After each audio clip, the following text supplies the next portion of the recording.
My dear friends, good morning. Assalamu alaikum. When the snow starts melting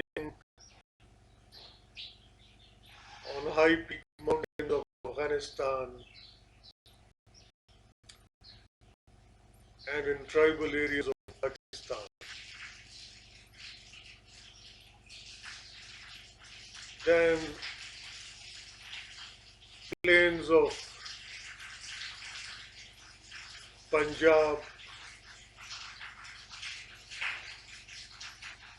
KPK, Balochistan,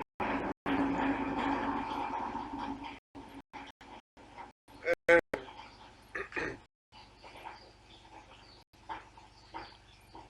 Sindh, provinces of Pakistan,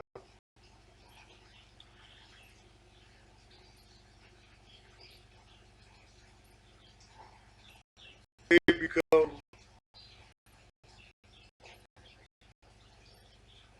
a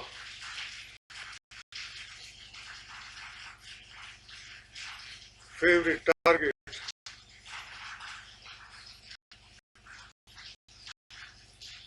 of extremists having bases in lawless areas of Afghanistan, though their bases are being removed from tribal areas of Pakistan, but they're still there in Afghanistan.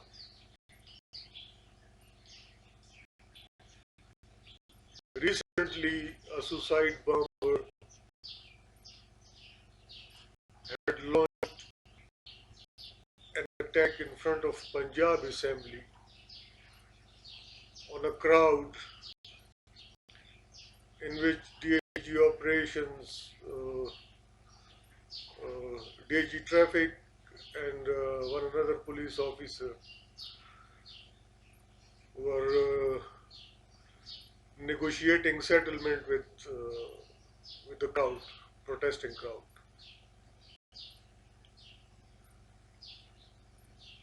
Then again, Quetta was hit by the terrorists the same day. Then in Mehmand Agency, a suicide bomber had tried to attack a member of political administration there, but was failed to do that. Was arrested probably.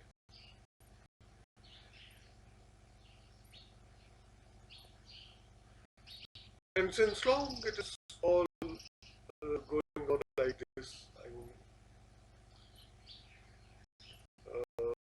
though government of Pakistan is now having much better control over tribal areas, and whenever I use this word control, I mean control on criminals. I don't believe in exercising any sort of control over law-abiding citizens of Pakistan or of any other country. It's a dictatorial term.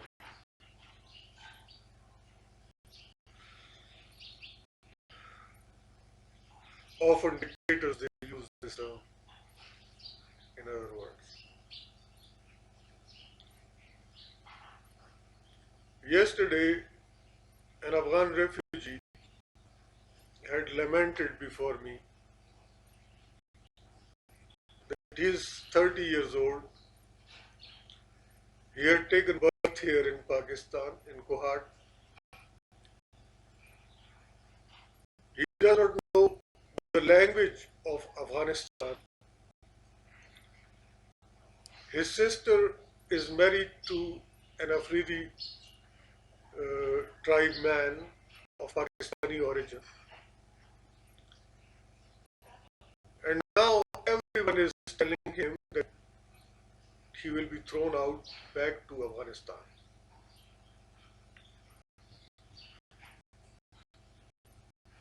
He was worried too much about his sister because she's married here. Well, I had taught law constitutional law in a law college here for 7 long years. But I do never came across any uh, provision regarding naturalization in Pakistan's constitution.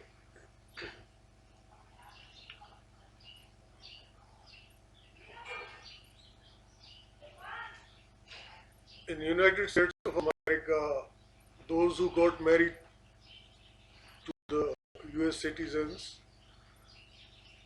they get the citizenship of USA.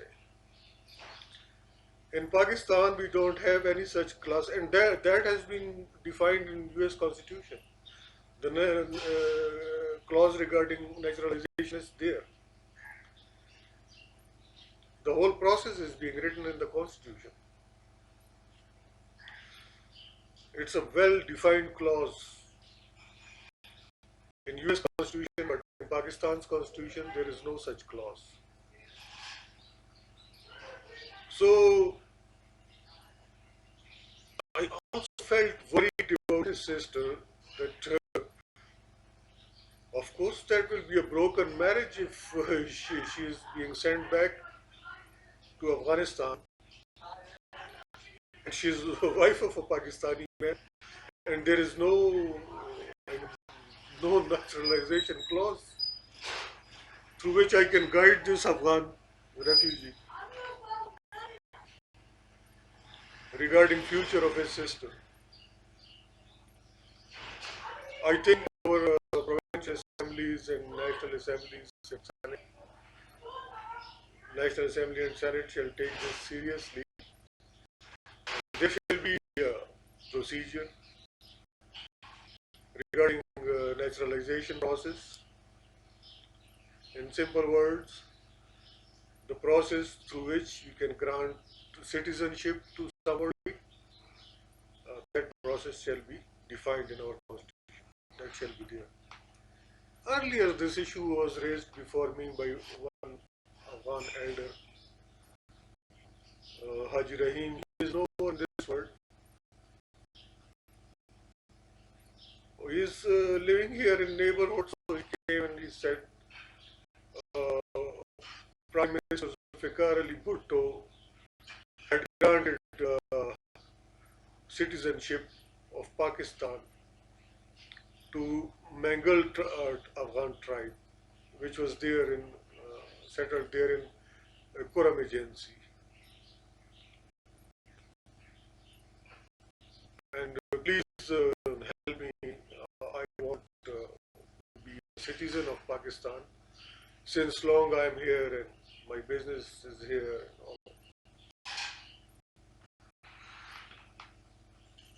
And he was also married to a Pakistani woman. He was having 3 wives.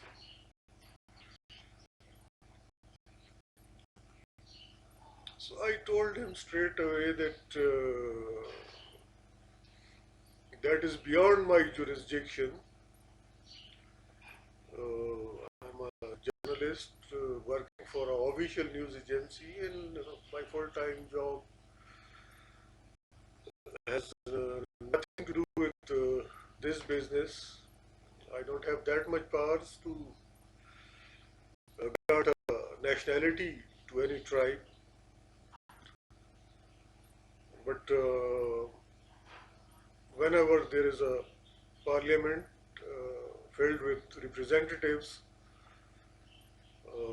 capable of making laws, I will suggest them to enact a law regarding it. And then as usual, I made a report and mailed it to Islamabad head office.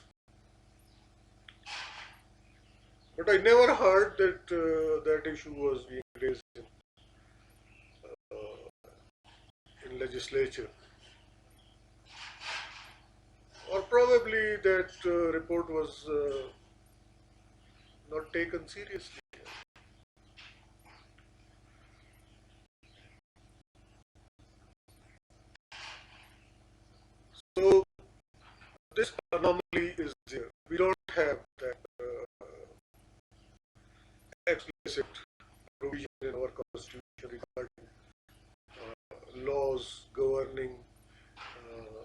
citizenship for those who are aliens or willing to become a Pakistani citizen or are married to Pakistani males or females here. So I think that it is high time for the legislature, now that it is being filled with able people, they can take up this issue.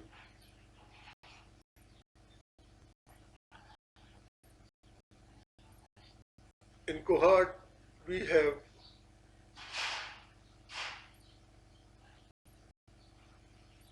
a good number of refugees living in mud houses in suburban areas of Kohat.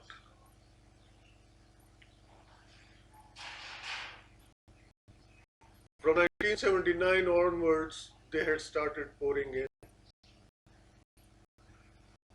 We have a long border with Afghanistan, stretched from Waziristan till Balochistan.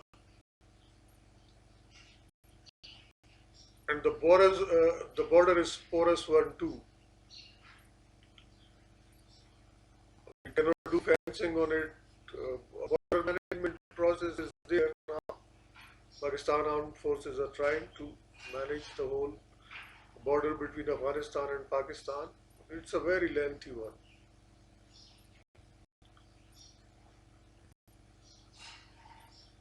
And it's porous too, because there are ways which cannot be monitored. They can enter, they can travel freely from Pakistan to Afghanistan, from Afghanistan to Pakistan. The only official entry or exit point between Afghanistan and Pakistan is Torkham border. But there are plenty of, I think hundreds of miles long border is having plenty of places through which they can travel secretly. Besides, the irony is that people of same tribe,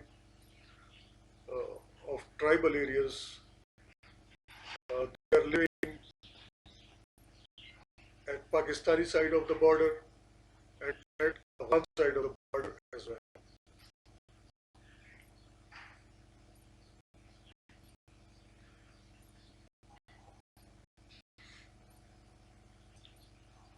So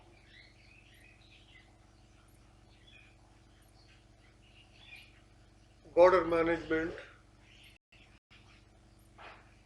is a very tricky issue and a very expensive one too, because but it is vital, because all the suicide bombers, those who enter in Pakistan from Afghanistan,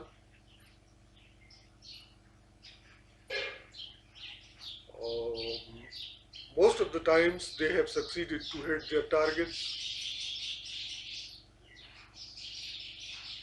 and the losses which Pakistan had to bear are enormous in terms of precious lives. When our officials, government officers, our politicians, they were hit by the people who were being trained in lawless areas of Afghanistan. Of course, there were such training camps here in tribal area of Pakistan, but now even North Waziristan is in control of Pakistan armed forces. So it is out of question that there will be any training camp of suicide bombers whom are coming and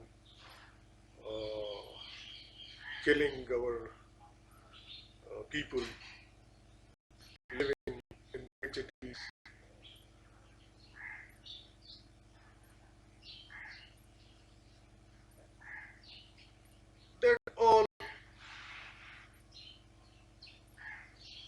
mess was started with invasion of Soviet Union in 1979 of Afghanistan. Now those who are uh, worried about concern of President Donald Trump regarding Crimea, they shall know that Ronald Reagan had also responded to Soviet invasion in Afghanistan.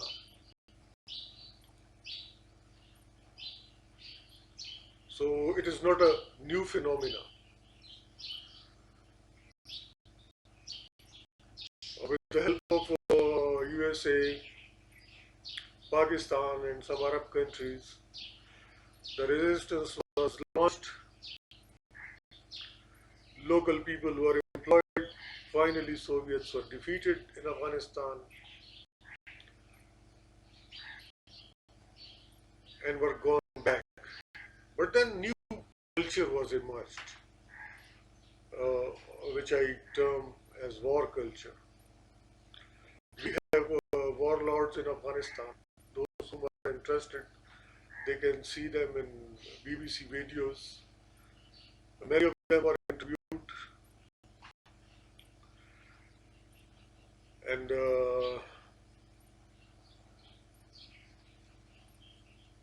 were exposed. That war has become their profession. They have nothing else to do in lawless Afghanistan,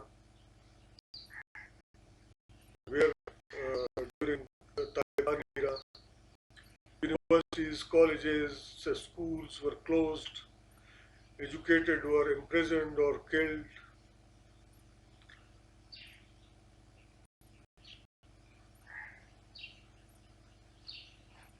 So Afghanistan is not a Boston. No area of Afghanistan is a Boston, where universities and colleges are there. People, they talk in terms of bullets only. Plunder and hot pursuits within Afghanistan.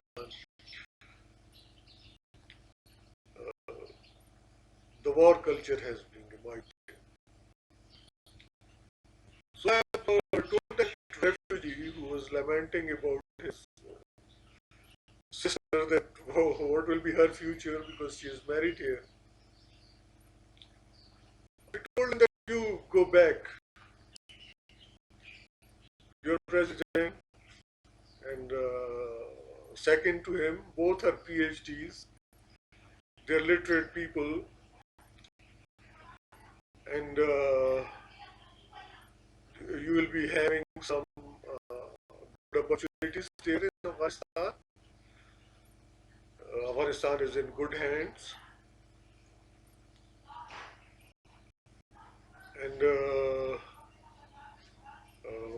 but don't kill Americans. I told him straight away that they believe in God. They are not like Soviet communists. Uh, Afghanistan, people of Afghanistan are too touchy about religion. So I explained to him that how Americans, they also believe in God, and we Muslims believe in their prophet, in Jesus. Even the Jews among them, they are our brothers. We believe in prophet Moses and peace be upon them. And we believe in their holy books, and they all believe in one God. So they are not our enemies the way people thought that those non-believers, Soviets, uh, you are all unwilling to tolerate their presence. So I insisted that don't kill Americans. They will make schools, bridges, and all other good things for you. They are our brothers. They also believe in God. So, uh, I mean, that illiterate man even was having a very logical mind. He said, "Oh, they believe in God." I said, "Yes, for sure, they believe." And finally, he was calm. He said, "Okay, I'll go back and stay in peace." I said, "Oh, and don't shoot at American soldiers, Marines there. They are also our lovely children, and they're there to help you. They will make schools and colleges and universities for you, and they will help you. They are there to help you. If you will kill them, they will kill you." And the guy was finally convinced. But that this whole conversation, the light things which I have said, it does not mean that the National Assembly will take that naturalization clause lightly, because it's a very worrisome aspect. We must have some clause in Constitution regarding a naturalization process through which we can grant our citizenship to those who are married to our citizens, and or those who are willing to invest here in Pakistan. There shall be a process.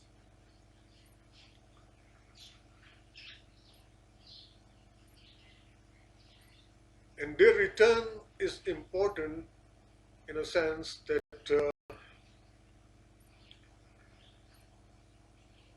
not nowhere in the world any alien can hit any target without the local support.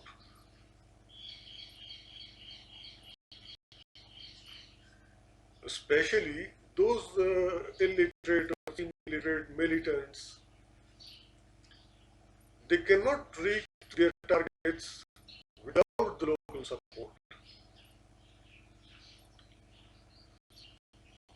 Well, exceptions are those government agencies of different countries which are involved in killing and overthrowing of governments. They have sophisticated means. They can use different satellite communication systems to reach to their target. But for the ordinary militant, it is impossible to reach a target in Lahore or in Kohat or in Karachi or in Balochistan even without the support of local people.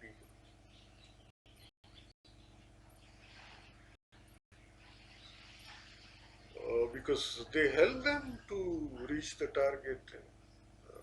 Without their support, no, no military can reach any place in Pakistan.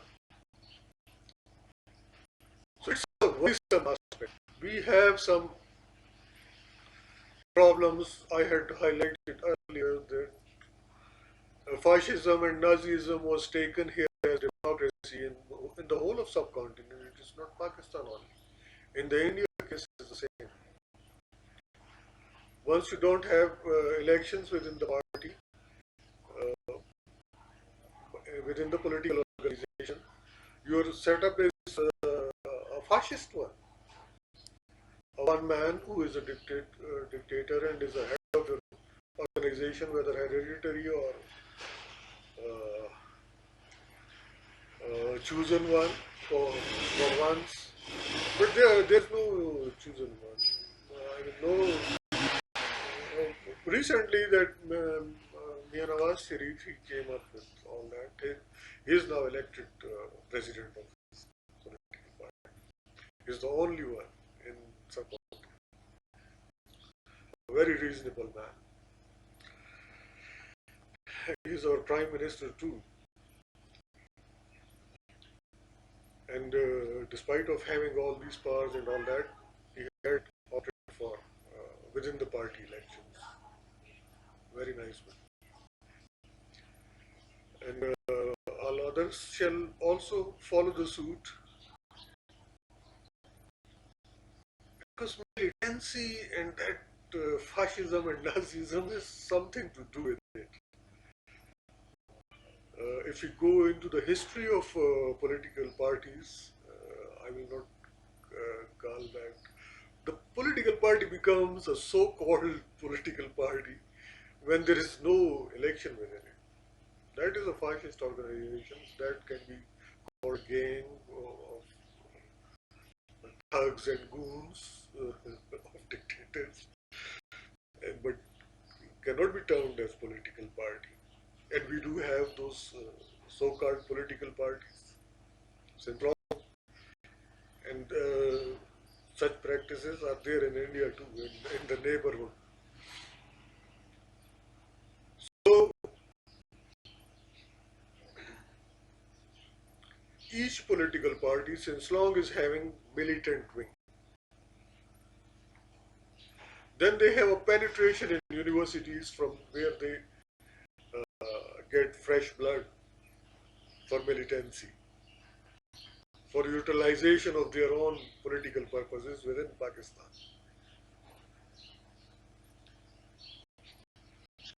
Recently, uh, the militant wing of Jamaat-e-Islami had coerced students of Balochistan in Hostel 1 of Punjab University. And they had sent a full-fledged video to not only to me but to all other people too, lamenting that they want peace, they want to be in peace, and Punjab University hostels are not Mansoura, which is the headquarters of Jamaat Islam, where the extreme dictatorial practices do exist.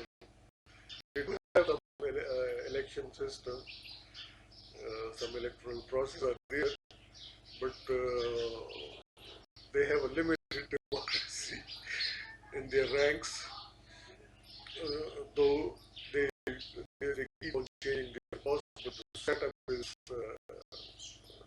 not that democratic as Erdogan is having in Turkey. That's why he's popular, because he's in a popular base. So,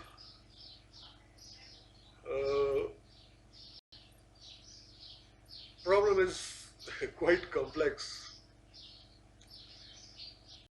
While doing course with regarding counter-terrorism with Hague University, I came across data, and in which some organizations, terrorist organizations, their history was mentioned, and only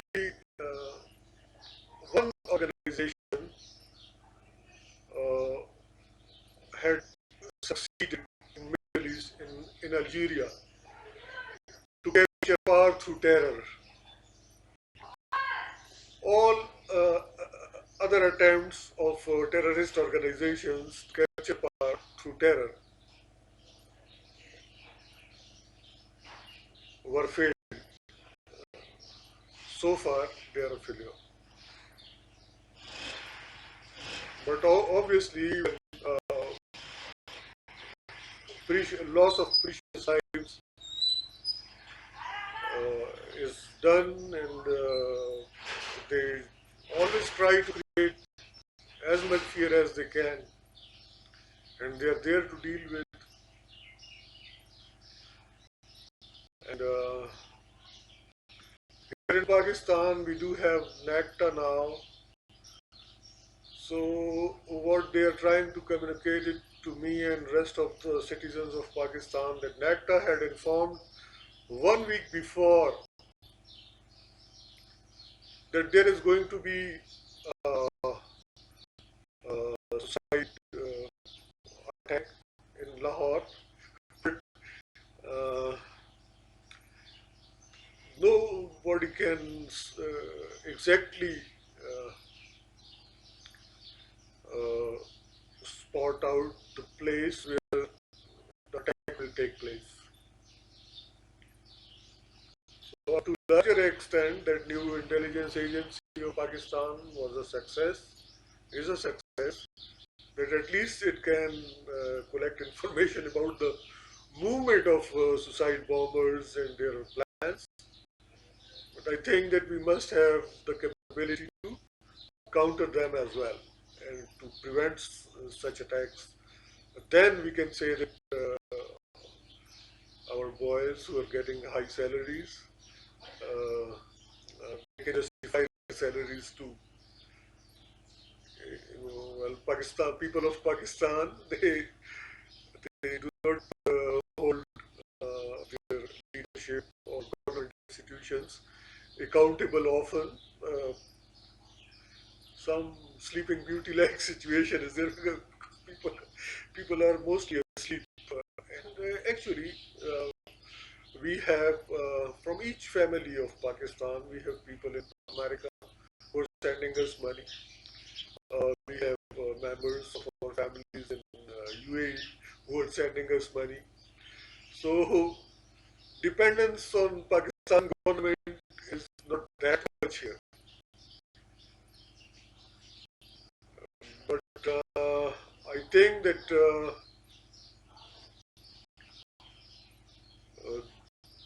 as I have said earlier, that prevention is a much better achievement than just citing out the problem or predicting something that this is going to happen. No government can feel happy on this situation, or no journalist can approve such practices. That okay, just we don't feel that much happy after getting informed that there is a suicide bomber around, and we don't know where he is going to strike. And finally, he strikes in front of Punjab Assembly, where the cameras are on, where the security arrangements are there, and the footage which me and rest of the citizens have viewed on channels, TV channels. In that footage, we can see the suicide bomber moving towards the crowd freely and getting near to them and then exploding himself. There were two. And now the reports are that one has escaped. I don't know where he was. In footage, I have seen they both are walking together. So if one explodes himself, the other will definitely die along with him. How can he escape from explosion? Somehow a lot of confusion and is there, and people are unnerved, and obviously we don't believe in inducting our educated lot in government offices to handle all these situations. And we have majority rule which has no checks upon it. So problem is of a very complex nature. I don't know how to. I mean, I'm as journalist, what my responsibility is, and I'm being asked for to take up all this issue. So um, it is my habit. I always come up with solutions. So the better solution of this problem is that we shall have uh, literate people in our intelligence agencies, in our counter-terrorism agencies, who can uh, prevent such eventualities like suicide bomb attacks after receiving information about them.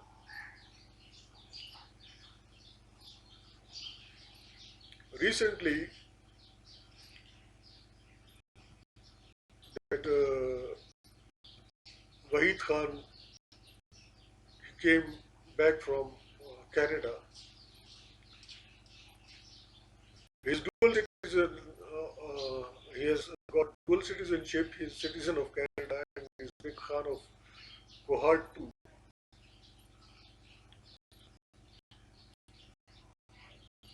So from the last 30 years or so, he is there.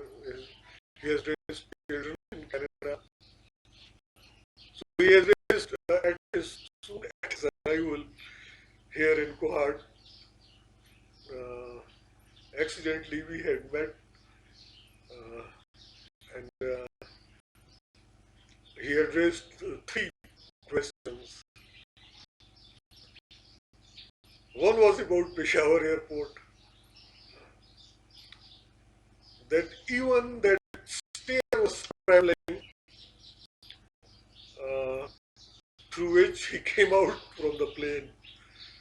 So, what is being developed here in APK during current regime of political party headed by Imran Khan Baijan? I'm not supposed to answer anything of any such nature because Imran Bhai is the best authority to tackle such issues. And I'm not a spokesman of his party in any way. I work for government agency, official news agency. So in no way I'm responsible for answering this question to him. But I told him my answer was a bit funny to him. You guys might enjoy all that. Uh, his friend in government, Mia Nawaz Sharif, was tough with him. Imran Bhai was unnerved and was doing things in reaction, like sit-ins and shifting himself from his luxurious home to container along with his supporters. And obviously, that is not good.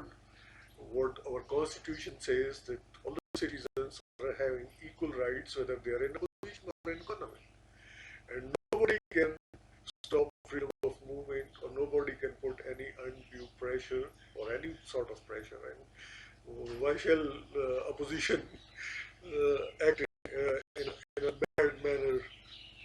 Obviously, when humans are pressurized, they can do things which does not suit anyone. So uh, we are a new democracy and we are good learners too.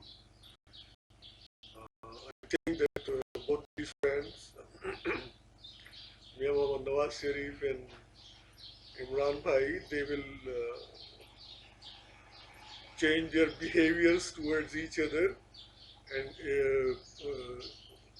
towards their political parties too, and will not do anything, in consequence of which others can go back and start doing things for which I don't have any rationale or logic.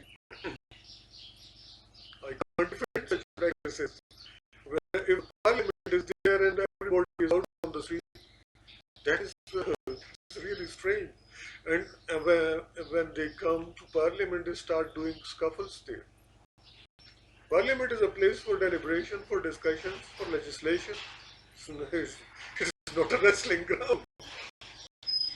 So, but when people are unnerved and pressurized, they can behave in this manner. And I don't think that anyone has any constitutional right to unnerve anyone, any citizen of Pakistan, whether it's in government or in opposition.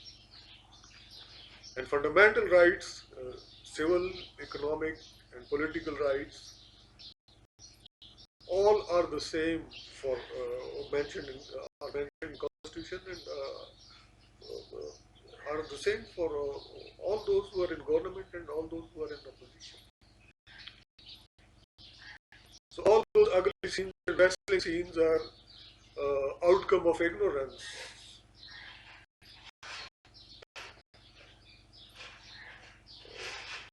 And in such a situation, I don't think that we will ever be able to come up with teams capable of preventing suicide bomb attacks in Pakistan as long as we are having that lawlessness in Afghanistan.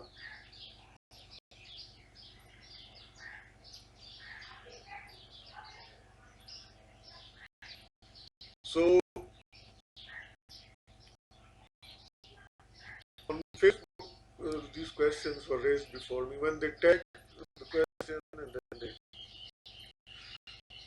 that concern appears again and again before me, and the concerns are too many in number, then it becomes really difficult for me to write down the answer and all that. And video response, it also needs a lot of energy and time because I have to rearrange everything in mind and I do it spontaneously.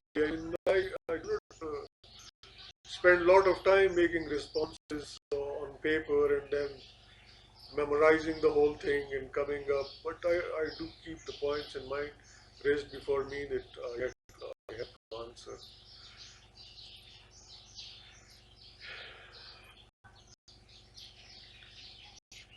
And very interesting developments are being made here uh, in subcontinent. Um, some people in India, they have started thinking in terms of identifying the enemy which is being there at both sides of the border and is being informed about its existence. The information is being spread about the existence of enemy at both sides of the border to the public. So now the peace activist, very intelligent one, wants to identify where is that enemy. And obviously, what I respond to the peace activist is that ignorance is our enemy number one. And that is not only at both sides of the borders here in Pakistan and in India, but it is there in Afghanistan too. And elsewhere it is in the world, in Africa where the unrest is there, where the militancy is there. It is the ignorance from top to bottom which leads us towards wars and misery and all that. Towards madness. Those same person can do things which are being reported these days on media. People are killing people in Europe at large scale, suicide bomb attacks. And it is really difficult to identify all the organizations for journalists. Well, those who are at the helm of the affairs, they do have enough resources and manpower at their disposal. And if they are really interested in promotion of peace, they can identify all these elements. They can even negotiate settlements with them. They can imprison them. They can extend appropriate punishments to them. In spite of going towards uh, uh, banning people of specific religions and regions. Uh, Interestingly, people everywhere of all religions, we have good people, we have bad people,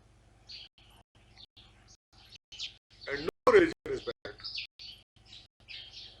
But use of religion for exploitative purposes is bad because it wrecks the moral base of society. Once you are being deceived in the name of religion, you lose faith in all good things which are being taught there in the religions. All the religions, they do teach good things too. Same is the case with nationalism. In the age of welfare state, we do have people who, who are so expressive while condemning this nationalism as a tool of exploitation. That also wrecks the basis of state.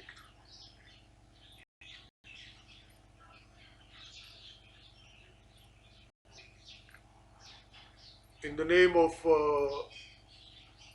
nationalism, when people are being deceived, they lose faith in their own state finally.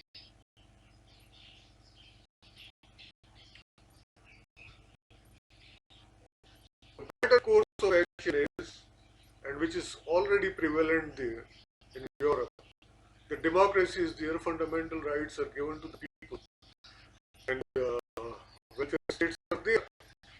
Now, here in Asia, people are trying to confuse that term welfare state and security state is the new. Security is also a responsibility of any welfare state. Your physical protection is also the responsibility of a welfare state.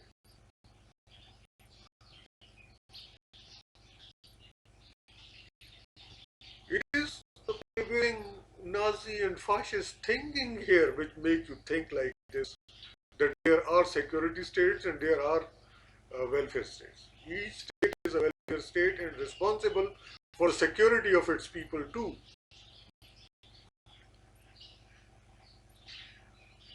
So in the name of security, you cannot, and it will be very,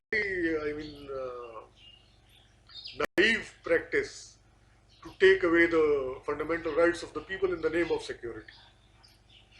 What type of security is it will be that your own people are not disgruntled because you are humiliating them, uh,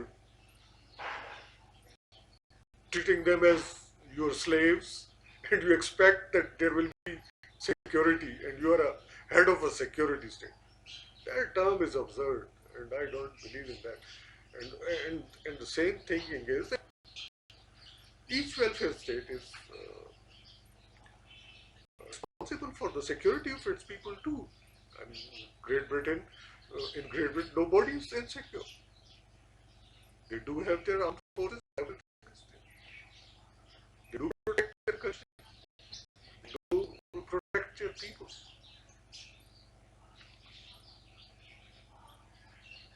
Same is the case with the United States of America and rest of the developed democracies of Europe. So I by myself, I'm very clear about it. Counter-terrorism guys they have limited that terrorist practices to the terrorist organizations only, like Great Britain and all that. I don't want to name such organizations. I don't want to popularize them. They are plenty number.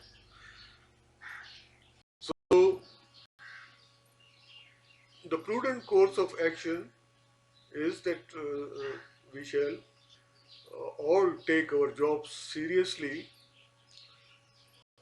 and in a learned manner we shall handle our jobs. Wahid Khan, he had asked two more questions of personal nature to me, and one I must respond to him because his thinking is Canadian thinking. He must understand that in every government department of Pakistan we have rules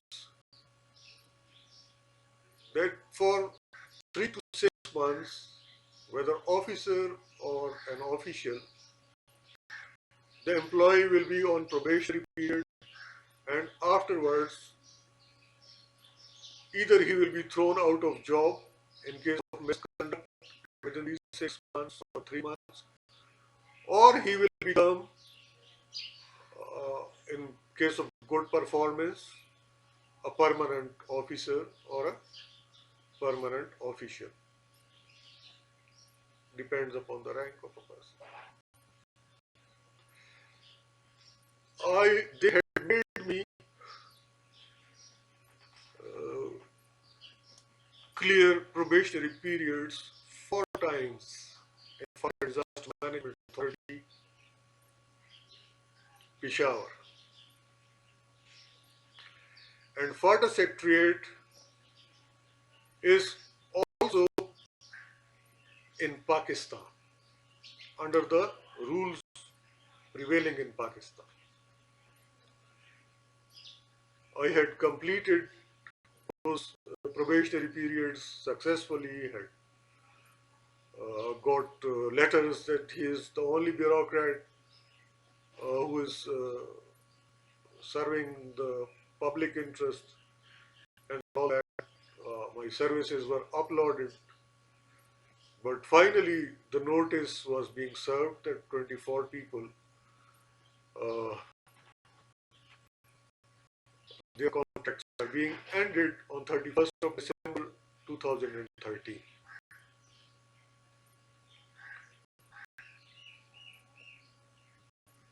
Well, such fake notices were always served every year, but this year the signature upon the notice was of a person who was a bit higher than me in rank.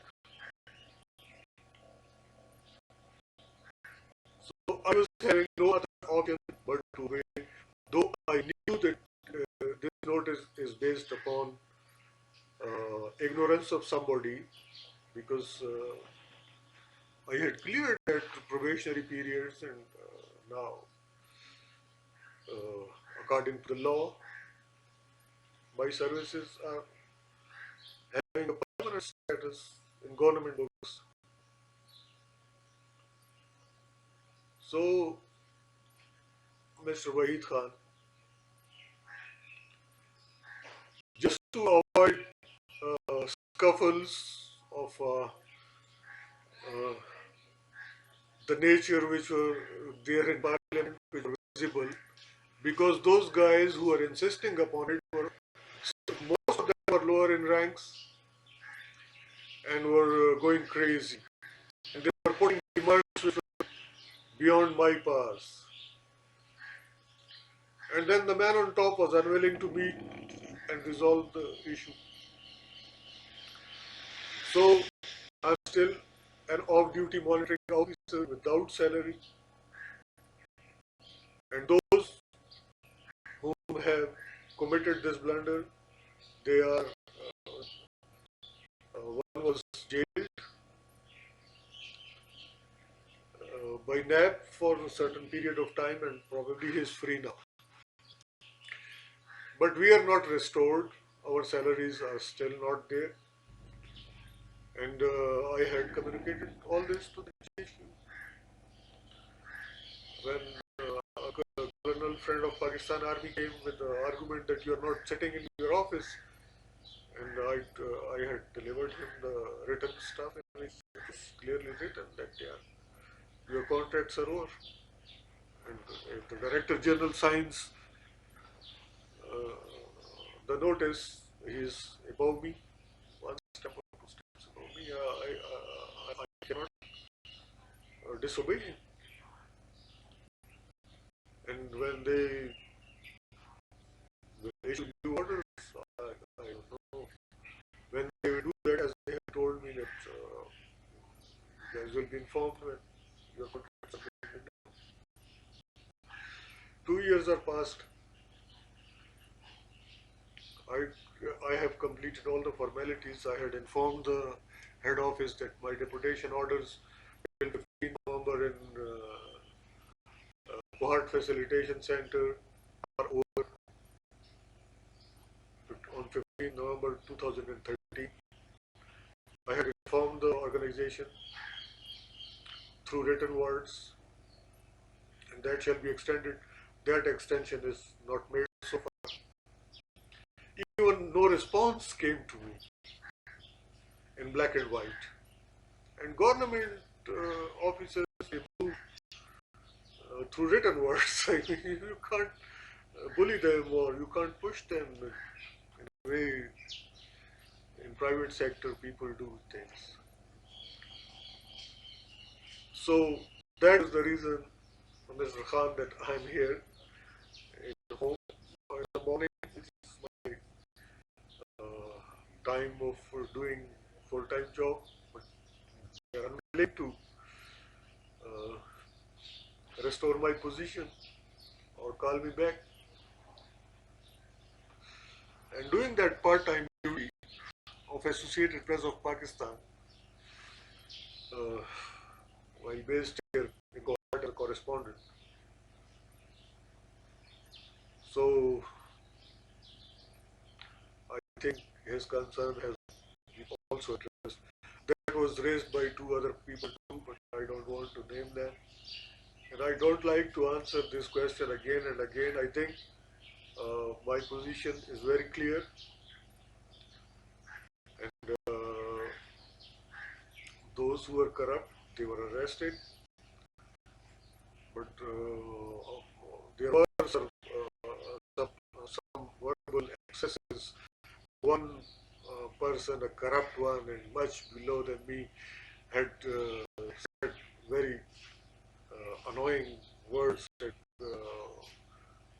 from the top man, that we don't need your higher qualification, we don't need your honesty and all that, and your services for this country. So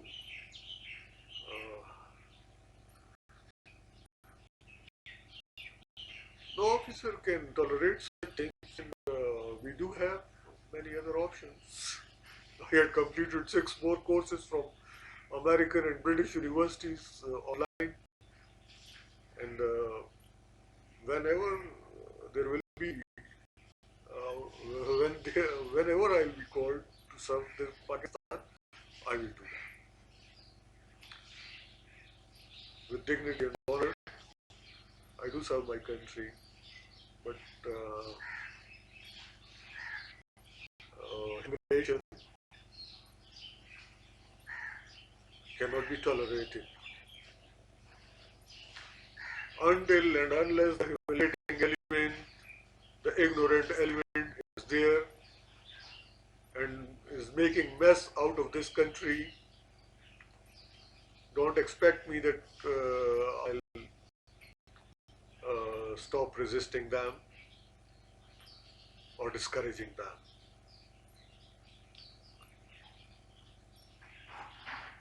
In the end, my my friends, I wish all the best to all of you.